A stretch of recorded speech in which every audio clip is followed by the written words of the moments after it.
मुख्य अतिथि में संपन्न हुआ है। सम्मेलन के दौरान विभिन्न विकास कार्यों का भूमि पूजन और लोकार्पण भी किया गया। कार्यक्रम में बड़ी संख्या में महिलाओं ने भाग लिया। मुख्यमंत्री ने महिलाओं के सशक्तिकरण और राज्य में चल रही योजना के प्रभावी क्रियान्वयन पे जोर दिया है।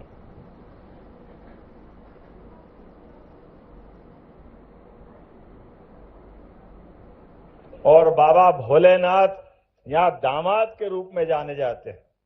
मैं दोनों हाथ जोड़ के समूचे आस्था और पार्वती के इस उद्गम स्थल को प्रणाम करता हूं, आपका अभिनंदन करता हूं। 1,25,00,000 से ज्यादा लाडली बहनों के लिए आज रक्षाबंधन का आनंद है। आपको बधाई देता हूं, आपका अभिनंदन करता हूं। और जब मैं पुष्प वर्षा कर रहा था तो केवल लाडली बहना नहीं है, यहां त्रिवेणी संगम है, सांदीपनी का भव्य विद्यालय और बड़ी संख्या में यहां के विद्यार्थी भी। आपको भी बधाई देता हूं, आपका भी अभिनंदन करता हूं।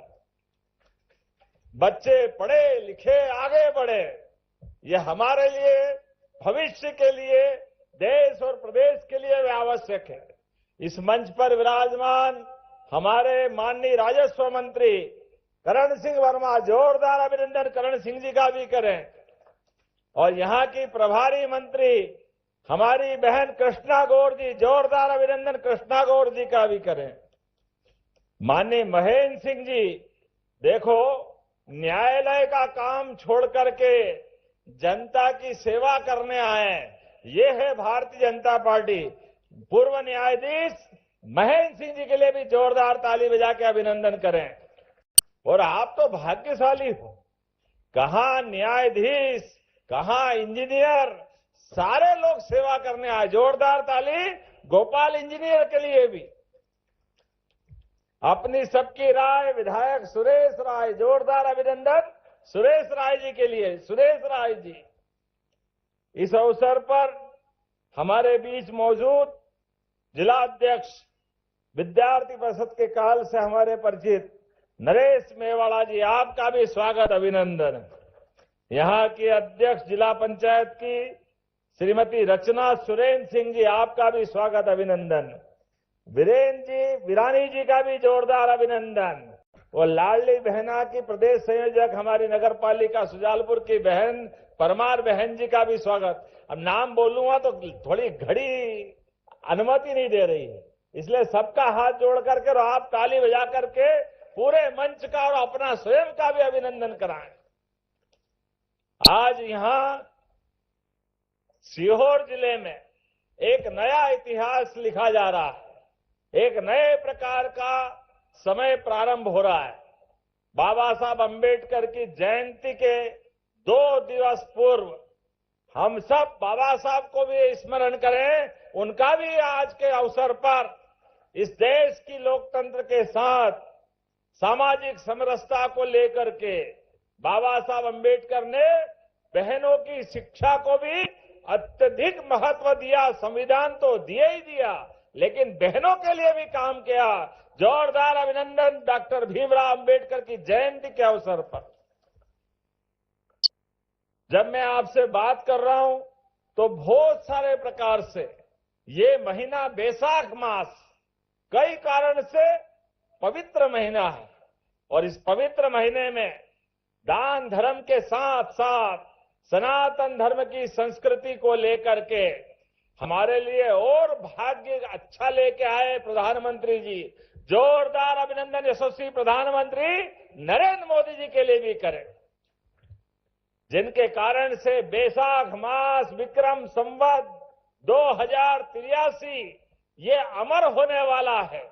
आजादी के बाद जो अभी तक नहीं हुआ वो बड़ा काम इसी महीने होने वाला है। हमारी बहनों के लिए जोरदार अभिनंदन करें। नारी सशक्तिकरण के इतिहास में लोकसभा विधानसभा के माध्यम से 33% का आरक्षण बहनों को मिलने वाला है। आपको बधाई देता हूं, आपका अभिनंदन करना चाहता हूं। सांसद, विधायक, मंत्री, जो बड़ी से बड़ी जवाबदारी होगी, अब बहनों के घर चल के आएगी।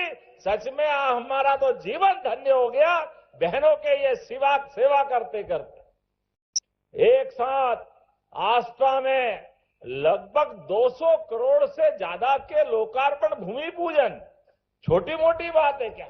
रेल में नोट जमाओ तो पूरी ट्रेन भर जाए। जोरदार ताली बजाओ। 200 करोड़ के कितने बड़े संख्या के निर्माण कार्य लोकार्पण हो रहे हैं। और ये कांग्रेसी इनकी छाती पे सांप लौट रहा है। जब देखो तब जब जुबान खोले पता नहीं क्या किस तरह की भावना है, क्या मन में बात है। कितना खराब लगता है। एक तरफ उदार मन से माननीय प्रधानमंत्री जी कांग्रेस की गलती को भी सुधारते हुए अरे वंदे मातरम के आह्वान के बलबूते पर देश भर के नौजवानों ने, माताओं बहनों सबने मिलकर के देश की आजादी की लंबी लड़ाई लड़ी और वंदे मातरम कहते कहते अपने प्राणों की आहुति दे दी। पूरा देश आंदोलित हुआ।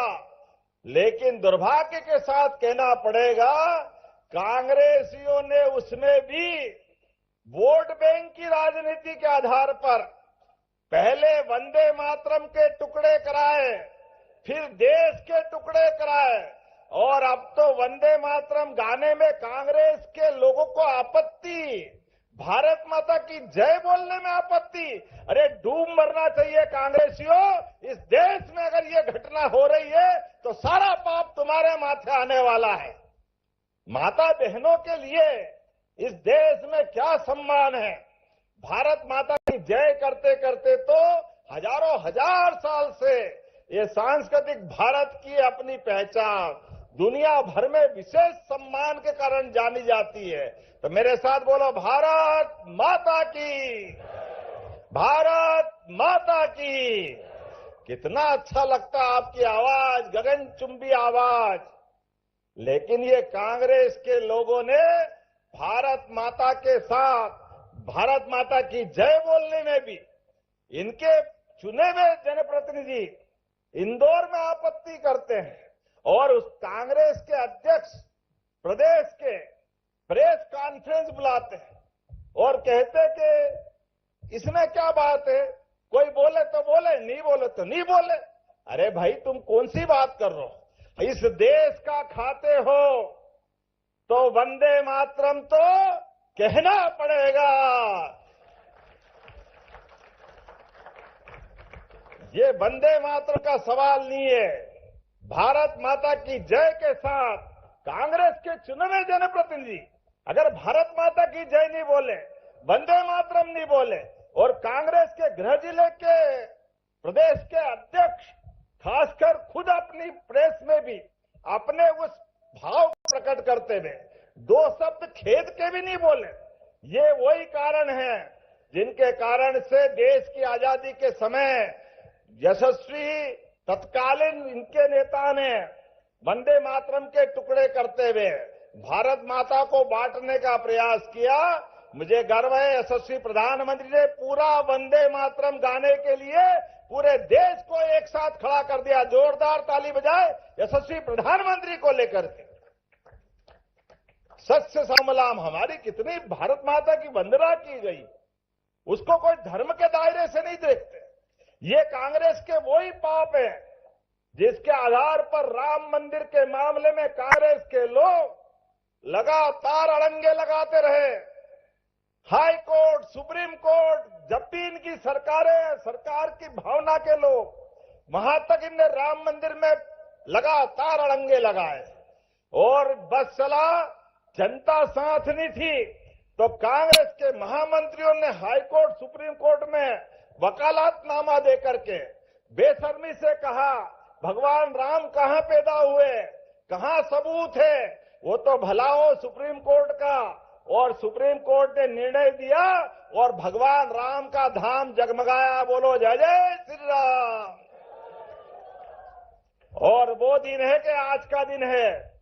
बताए कांग्रेस के राष्ट्रीय अध्यक्ष नेता प्रतिपक्ष राहुल गांधी, जब सुप्रीम कोर्ट ने निर्णय दे दिया सुप्रीम कोर्ट के निर्णय के बाद भी आप आज तक भगवान राम के दर्शन करने क्यों नहीं गए?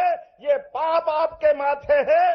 जनता आपको माफ नहीं करने वाली है आपकी इन गलत नीतियों के कारण से। भगवान राम का काल, सबकी समानता का काल, भगवान राम का जीवन, आदर्श जीवन, आदर्श पति कैसा होना चाहिए, भगवान राम के परिवार से सीखो।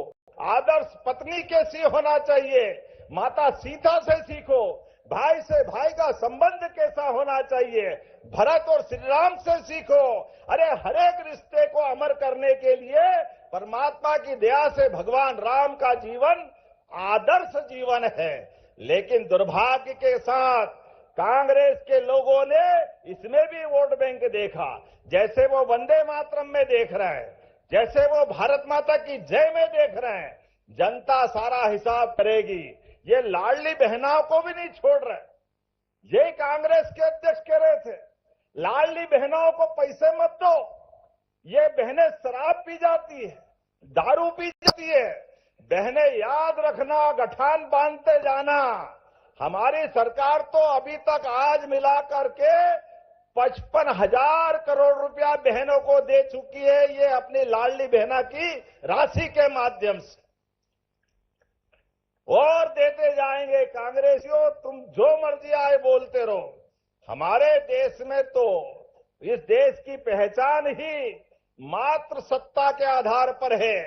हमारे यहाँ तो माना जाता है जहां हमारी माता बहनों को स्वच्छंदता के आनंद के साथ उनके आशीर्वाद लेकर के हम देवी देवताओं के समान उनकी पूजा करते हैं। लेकिन इनकी गलत बात के कारण से, इनकी भावना के कारण से भारत का विश्व में भी मान सम्मान खराब होता है। लेकिन इनको शर्म नहीं आती। लेकिन कितना अच्छा लगता है, रक्षाबंधन तो साल में एक बार आता है, भाई दूज तो एक बार आता है, और आपके भाई और आप बहनों का आशीर्वाद हमें हर महीने मिलता है। कितना आनंद आता है। और केवल आप नहीं, ये सांदीपनी विद्यालय अभी स्कूल के उद्घाटन में मैं मिलकर आ रहा था। बच्चे बैठे थे 11वीं और 12वीं के। 90% बच्चे प्राइवेट स्कूल छोड़ करके अब सांदीपनी विद्यालय में आया। ये आज का हमारा सरकार का काम करने का तरीका है। कितना भव्य दिव्य विद्यालय बना है। कांग्रेसियों को माफी मांगना चाहिए। इनके जमाने में टाट पट्टी भी नहीं रहती थी। कांग्रेस के शासन काल में आप सब गवाह, कहां टाट पट्टी मिलती थी।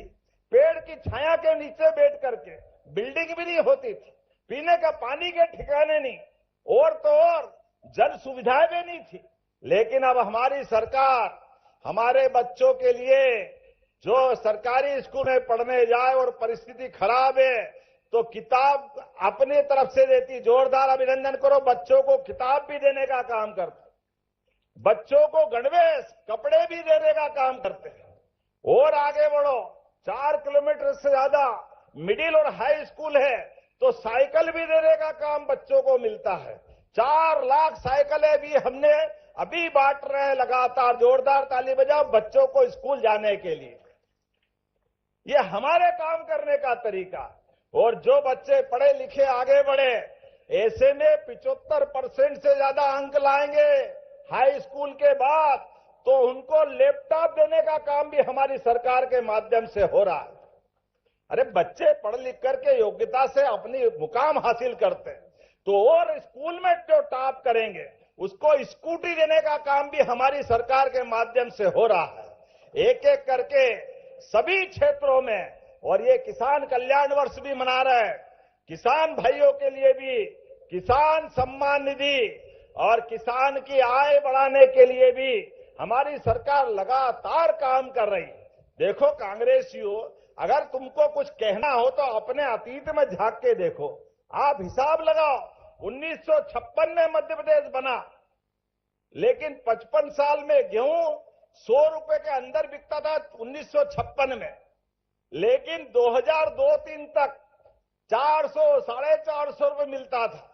आपके 55 साल में केवल 400 रुपए की क्विंटल भाव बढ़ा। और हमारे लिए सौभाग्य की बात है, किसान को देवता ऐसे ही नहीं कहते। बोला भगवान बलराम की। इसलिए किसान के लिए सिंचाई का रकबा बढ़ाया। कहां 7.5 लाख हेक्टेयर सिंचाई का रकबा था कांग्रेस के शासनकाल में। 2002-03 तक हमारी सरकार बनी, साध्वी उमा भारती, बाबूलाल जी गौर, शिवराज सिंह जी चौहान, जब हमारी सरकार बनी तब तक 44 लाख हेक्टेयर का सिंचाई का रकबा बढ़ा और अकेले 2 साल में 10 लाख हेक्टेयर का सिंचाई का रकबा बढ़ा। जोरदार अभिनंदन करो, ये हमारे काम करने का तरीका।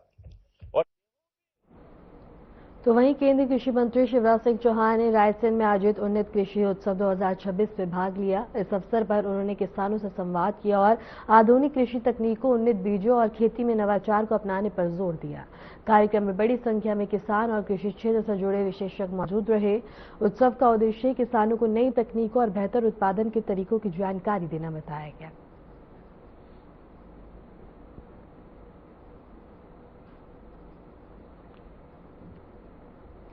भारतीय जनता पार्टी ने बिहार में पार्टी के लीडर के चुनाव के लिए केंद्रीय मंत्री शिवराज सिंह चौहान को बता दें कि केंद्रीय ऑब्जर्वर नियुक्त किया है। पार्टी संगठन ने उन्हें यह महत्वपूर्ण जिम्मेदारी सौंपी है, जिसके तहत वे बिहार में विधायक दल के नेता के चयन की प्रक्रिया की निगरानी करेंगे।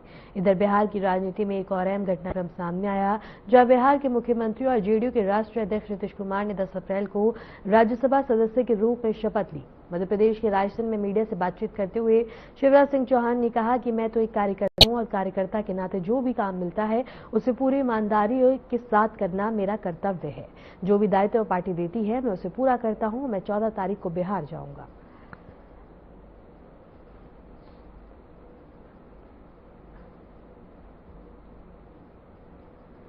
उधर रायसेन में केंद्र सरकार द्वारा मत्स्य क्षेत्र को बढ़ावा देने के लिए लगातार नई योजनाएं चलाई जा रही हैं। इसी क्रम में प्रधानमंत्री मत्स्य संपदा योजना के तहत मोती पालन के लिए किसानों और मत्स्य पालकों को सहायता और सब्सिडी प्रदान की जा रही है। इस योजना का उद्देश्य ग्रामीण क्षेत्रों में रोजगार के अवसर बढ़ाना और मत्स्य उत्पादन को प्रोत्साहित करना है। इसके तहत लाभार्थियों को तकनीकी प्रशिक्षण और वित्त सहयोग भी उपलब्ध कराया जा रहा है, ताकि वे मोती उत्पादन के माध्यम से अतिरिक्त आय अर्जित कर सकें।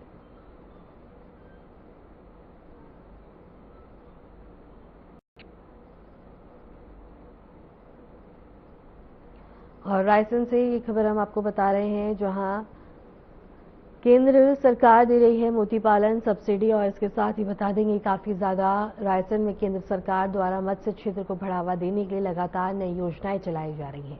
इसी क्रम में प्रधानमंत्री मत्स्य संपदा योजना के तहत मोती पालन के लिए किसानों और मत्स्य पालकों को सहायता और सब्सिडी प्रदान की जा रही है।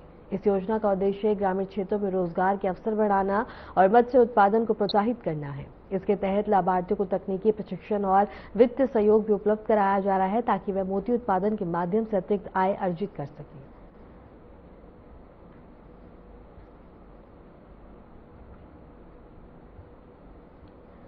साथ ही देवास में पुलिस ने एक ऐसे व्यक्ति को गिरफ्तार किया जो खुद को केंद्रीय रिजर्व पुलिस का बल का डीआईजी बताकर लोगों को गुमराह कर रहा था। पुलिस ने आरोपी के पास से लाल बत्ती लगी स्विफ्ट डिजायर कार और एक फर्जी पहचान पत्र बरामद किया है। जानकारी के अनुसार आरोपी को कोतवाली थाना पुलिस ने हिरासत में लिया। फिलहाल उससे पूछताछ की जा रही है और यह जांच की जा रही है कि उसने इस पहचान का इस्तेमाल किसी ठगी या अन्य आपराधिक गतिविधियों में तो नहीं किया है। और देवास से ये खबर हम आपको बता रहे हैं, जहां एक ठगी का खुलासा होता हुआ नजर आया है। इसके साथ ही देवास में पुलिस ने एक ऐसे व्यक्ति का खुलासा किया है जो खुद को केंद्रीय रिजर्व पुलिस बल का डीआईजी बताकर लोगों को गुमराह कर रहा था। पुलिस ने आरोपी के पास से लाल बत्ती लगी स्विफ्ट डिजायर कार और एक फर्जी पहचान पत्र बरामद किया है। जानकारी के अनुसार आरोपी को कोतवाली थाना पुलिस ने हिरासत में लिया। फिलहाल उससे पूछताछ की जा रही है और यह जांच की जा रही है कि उसने इस पहचान का इस्तेमाल किसी ठगी या अन्य आपराधिक गतिविधियों में तो नहीं किया है।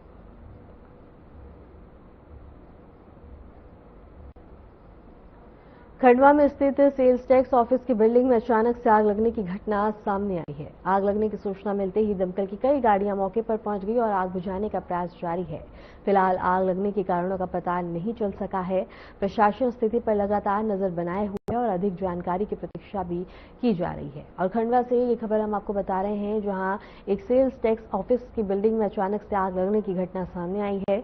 आग लगने की सूचना मिलते ही दमकल की कई गाड़ियां मौके पर पहुंच गई और आग बुझाने का प्रयास जारी है। फिलहाल आग लगने के कारणों का पता नहीं चल सका है। प्रशासन स्थिति पर नजर बनाए हुए और अधिक जानकारी की प्रतीक्षा की जा रही है।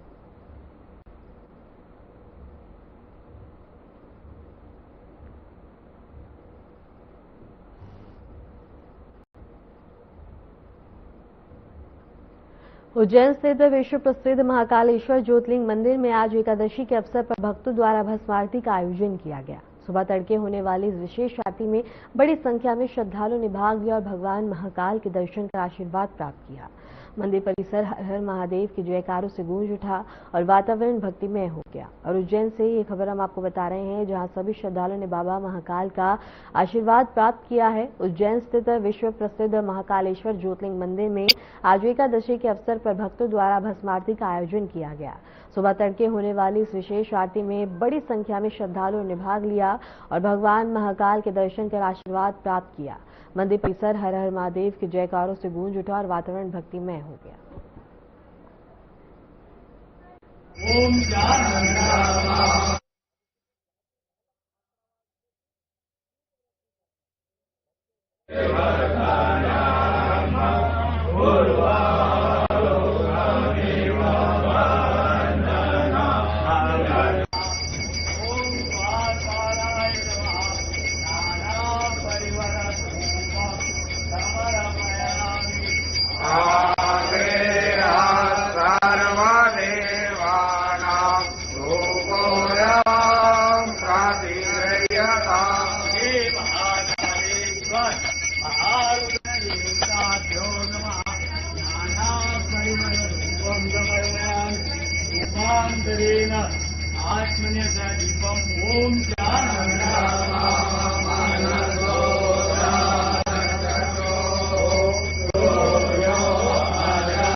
फिलहाल के लिए मध्य प्रदेश की खबरों में इतना ही और ऐसे ही मध्य प्रदेश की तमाम खबरों को जानने के लिए देखते रहें RNTV नेशनल।